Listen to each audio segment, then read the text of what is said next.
The stakes of this election, I think about my 19-year-old daughter who's in college. She's a sophomore, and she literally has fewer rights in this moment than her grandmother and mother. So when we think about reproductive freedom for our daughters, not just abortion care, but think about contraception and IVF and the efforts really to roll back the rights of women. We also think about gun violence, which has become, I think, a really sad story in America, which is that the #1 way that children die is through gun violence. So having sensible gun legislation that helps us to keep our kids safe is one of the issues that's at stake in this election, and also how we handle the economy, whether it is done in such a way where we have tax policies that favor the middle class, or whether we continue to favor big corporations who pay fewer taxes in most instances than nurses and firefighters. But the difference between the outlook and the future in the two parties couldn't be any more different. You know, I think Marylanders get it. I think they certainly understand what having the majority in the Senate means. They recognize that quite literally, and this is something that Senator Cardin often says. He says, you know, I've been in the Senate when we were in the minority, and I've been in the Senate when we've been in the majority. And it is absolutely the case that whoever is in the majority controls the agenda.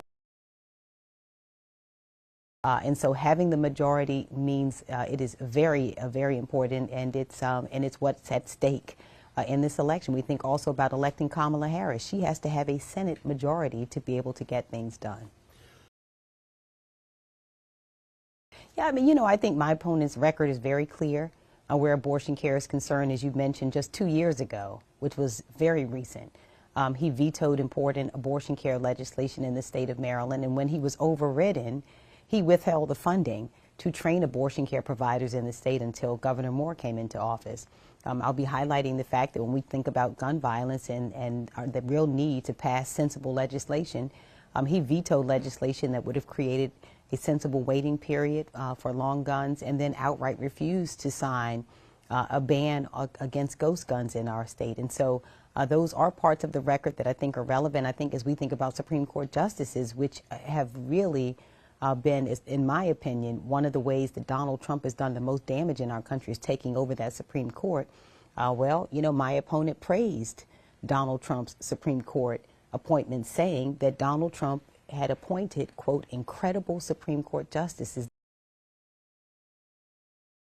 You know what? I think there are many factors voters consider when they're voting. I think certainly this is one of the issues. As you mentioned, we don't have any women representing Maryland in Washington. All 10 of our representatives are men. I think representative government is important, that it is important for every one of us to look in the Senate of every race, of every gender, and every background and see ourselves, because I believe it makes our policies more complete.